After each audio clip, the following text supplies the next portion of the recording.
Alright, let's talk about Microsoft and Xbox releasing Blade on PS5, because we all know that Microsoft has been making the move toward going fully multi-platform as a third-party publisher. Look at what they've already done. They've put Hi-Fi Rush, Sea of Thieves, Grounded, Pentiment on PlayStation 5 and Nintendo Switch. So the evolution of the company we've been seeing very steadily in front of our eyes this whole time. And they're not going to stop there, because they also have plans to release Indiana Jones and the Great Circle on PlayStation 5 in probably about a month or two from when you are watching this video. Alongside Indiana Jones coming to PlayStation 5, Xbox and Microsoft are also going to be putting Doom: The Dark Ages on PlayStation 5. And what it signals is that not only are exclusives just going to completely disappear from the Xbox platform entirely, it also signals specifically that Bethesda's upcoming portfolio are going to go back to just being completely multi-platform across the board. And this, of course, was after a brief stint of exclusivity with titles like Hi-Fi Rush, Redfall, and Starfield underneath the Xbox banner. Now, what does this mean for Blade from Arkane Lyon? I think it's obvious to anyone paying attention at this point that this game is gonna have a PlayStation 5 port. It's gonna be released on Sony's console. However, I do also believe that Blade coming to PlayStation 5 is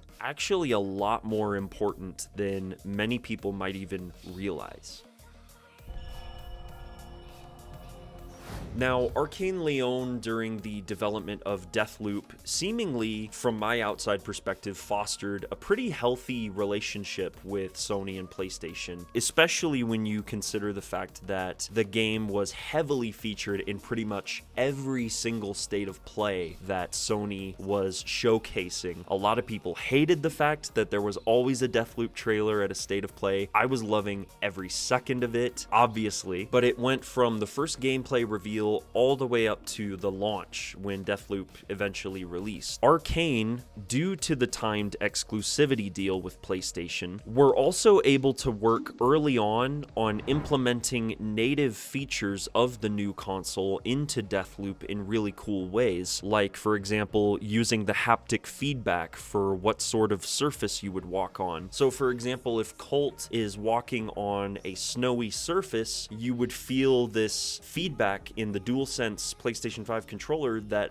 really felt like you were actually stepping on snow. It was really cool. Adaptive triggers for when your guns would jam, locking in place and preventing you from firing your weapon in the heat of a firefight, as well as the internal speakers on the DualSense controller acting as the personal radio communication between Colt and Juliana, whose voice would erupt from the controller, creating further immersion and providing a really neat little gimmick. Many of these features that I just mentioned could certainly just be considered gimmicks, not really adding much to the experience of playing the game, but I would disagree. See, I think the features of the PlayStation 5 DualSense controller are well above the competition with Xbox's controller, and I do personally believe that the haptic feedback, adaptive triggers, and built-in microphone add layers of immersion to your playthrough, depending entirely, of course, on what sort of game you're actually playing. Leaning back into Blade, I think Arkane Lyon have another awesome opportunity to capitalize on these DualSense features for their upcoming third-person action game. There's room for them to experiment with the haptics and triggers for Blade's combat and exploration, as well as the story in new and interesting ways. There are some ideas they've most likely already thought of that make me salivate at the possibilities. One lingering question with this is whether or not Microsoft would actually allow Arkane Lyon to focus and fine-tune more heavily a PlayStation port of Blade as opposed to Xbox or PC. I feel like, based on everything that Xbox leadership like Phil Spencer have been saying, that they truly do want their first-party teams to have the freedom to do what they do best, without having to worry about the finance aspect, since they would have the safety net of releasing their games on several platforms platforms as opposed to just one, which honestly is the company's #1 priority at this point, hence the whole reason why they've been embracing their future as a fully third-party publisher while occasionally dabbling in hardware, providing the Xbox console purely as a more affordable entry point into the broader Xbox ecosystem. With regards to Blade specifically releasing on PlayStation 5 though, I believe this also signals something much more important about Arcane Studios that I'm not really sure many have even considered, and that's the future of the company. Blade's reception at launch, be that critical praise, commercial success, or just general adoration from gamers, could very well determine if Arcane's doors remain open or if they are shuttered forever. I don't mean to sound hyperbolic here, but this game releasing on multiple platforms really is the main factor behind whether my favorite studio of all time lives or dies. Simple as that. Assuming Blade is a financial success and it moves enough units on PlayStation 5 while also helping to get people on Game Pass through the Xbox hardware, it means that Arcane would be free to continue creating their amazingly creative and inventive games, at least for a little while longer. Now, I know that many Arcane Studios developers actually watch the content on this channel, and I'm not trying to make it sound like I'm ringing the death knell here. I'm simply trying to remain as realistic as possible about what might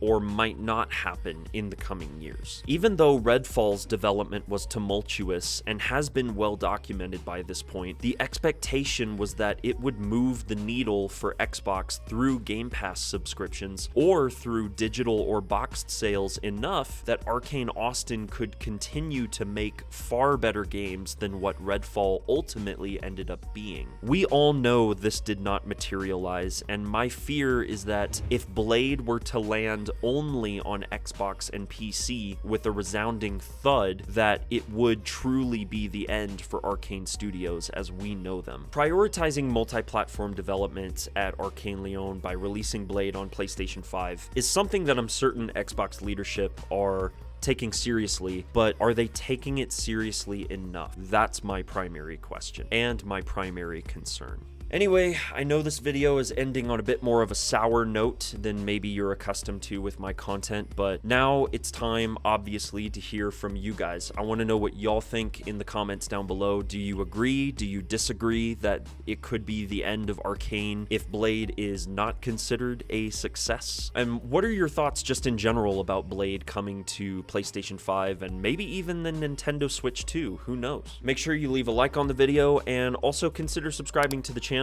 because there's going to be a lot more gaming discussions about Arcane Studios, Bethesda, Xbox, you name it, I'm going to be talking about it. Make sure to hit the bell icon so you're always notified when new content drops, and also join our community Discord where you can engage with gaming news even further with some of our awesome channel members. And remember that the outsider walks among us. I'll see y'all next time.